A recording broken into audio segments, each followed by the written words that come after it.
Welcome back to our channel. We are reading Pride and Prejudice by Jane Austen. In chapter 31, we observe the dinner at Rosings. Let's see what happens next in chapter 32.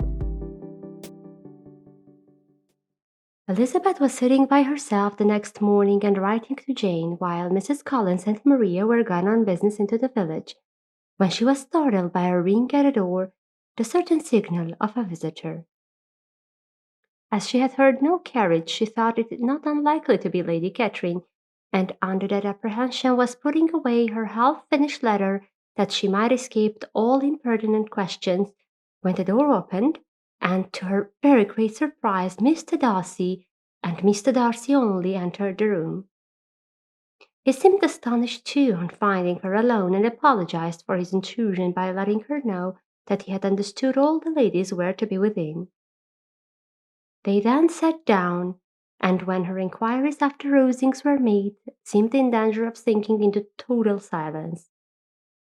It was absolutely necessary, therefore, to think of something, and in this emergence recollecting when she had seen him last in Hertfordshire, and feeling curious to know what he would say on the subject of their hasty departure, she observed: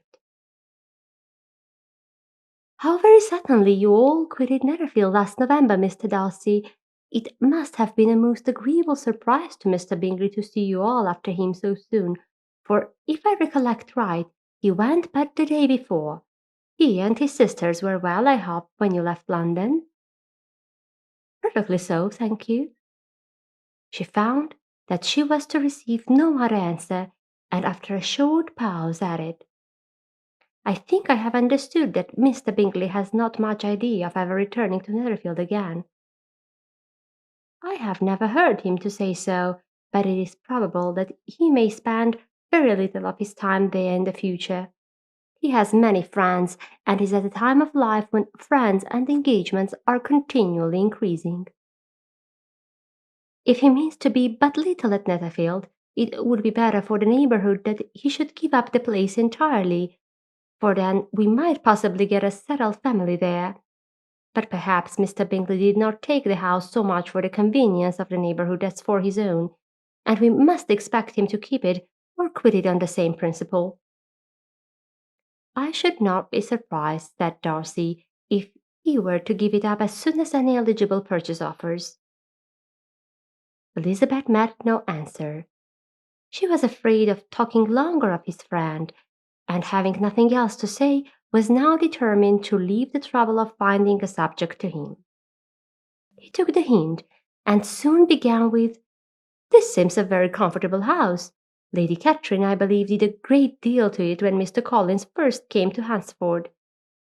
"I believe she did, and I am sure she could not have bestowed her kindness on a more grateful object." "Mr. Collins appears to be very fortunate in his choice of a wife." "Yes, indeed. His friends may well rejoice in his having met with one of the very few sensible women who would have accepted him, or have made him happy if they had. My friend has an excellent understanding, though I am not certain that I consider her marrying Mr. Collins as the wisest thing she ever did. She seems perfectly happy, however, and in a prudential light it is certainly a very good match for her. It must be very agreeable for her to be settled within so an easy distance of her own family and friends." "An easy distance, do you call it? It is nearly 50 miles." "And what is 50 miles of good road? Little more than a half day's journey. Yes, I call it a very easy distance." "I should never have considered the distance as one of the advantages of the match," cried Elizabeth. "I should never have said Mrs. Collins was settled near her family." "It is a proof of your own attachment to Hertfordshire. Anything beyond the very neighbourhood of Longbourn, I suppose, would appear far." As he spoke, there was sort of a smile which Elizabeth fancied she understood.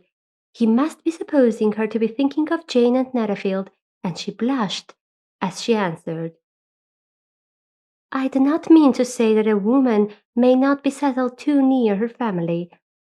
The far and the near must be relative, and depend on many varying circumstances. Where there is a fortune to make the expenses of travelling unimportant, distance becomes no evil. But that is not the case here. Mr. and Mrs. Collins have a comfortable income, but not such a one as will allow frequent journeys, and I am persuaded my friend would not call herself near her family under less than half the present distance. Mr. Darcy drew his chair a little towards her and said, "You cannot have a right to such a very strong local attachment. You cannot have been always at Longbourn." Elizabeth looked surprised. The gentleman experienced some change of feeling. He drew back his chair, took a newspaper from the table, and glancing over it said in a colder voice, "Are you pleased with Kent?" A short dialogue on the subject of the country ensued, on either side calm and concise, and soon put an end to by the entrance of Charlotte and her sister, just returned from her walk. The tête-à-tête surprised them. Mr. Darcy related the mistake which had occasioned his intruding on Miss Bennet, and after sitting a few minutes longer without saying much to anybody went away. "What can be the meaning of this?" said Charlotte as soon as he was gone. "My dear Eliza, he must be in love with you, or he would never have called on us in this familiar way." But when Elizabeth told of his silence, it did not seem very likely even to Charlotte's wishes to be the case, and after various conjectures they could at last only suppose his visit to proceed from the difficulty of finding anything to do, which was the more probable from the time of the year. All field sports were over. Within doors there was Lady Catherine, books, and a billiard table, but gentlemen cannot always be within doors, and in the nearness of the parsonage, or the pleasantness of the walk to it, or of the people who lived in it, the two cousins found a temptation from this period of walking thither almost every day. They called at various times of the morning, sometimes separately, sometimes together, and now and then accompanied by their aunt. It was plain to them all that Colonel Fitzwilliam came because he had pleasure in their society, a persuasion which of course recommended him still more, and Elizabeth was reminded by her own satisfaction in being with him, as well as by his evident admiration of her former favourite George Wickham, and though in comparing them she saw there was less captivating softness in Colonel Fitzwilliam's manners, she believed he might have the best informed mind. But why Mr. Darcy came so often to the parsonage it was more difficult to understand. It could not be for society, as he frequently sat there 10 minutes together without opening his lips, and when he did speak, it seemed to effect of necessity rather than of a choice, a sacrifice to propriety, not a pleasure to himself. He seldom appeared really animated. Mrs. Collins knew not what to make of him. Colonel Fitzwilliam's occasionally laughing at his stupidity proved that he was generally different, which her own knowledge of him could not have told her, and as she would like to have been believed this changed the effect of love, and the object of that love her friend Eliza, she set herself seriously to work to find it out. She watched him whenever they were at Rosings, and whenever he came to Hunsford, but without much success. He certainly looked at her friend a great deal, but the expression of that look was disputable. It was an earnest, steadfast gaze, but she often doubted when there was much admiration in it, and sometimes it seemed nothing but absence of mind.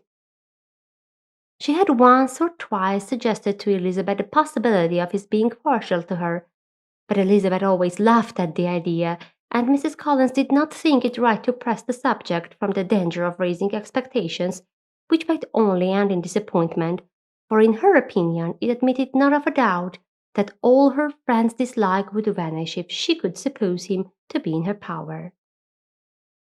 In her kind schemes for Elizabeth, she sometimes planned her marrying Colonel Fitzwilliam. He was beyond comparison the most pleasant man. He certainly admired her, and his situation in life was most eligible. But to counterbalance these advantages, Mr. Darcy had considerable patronage in the church, and his cousin could have none at all.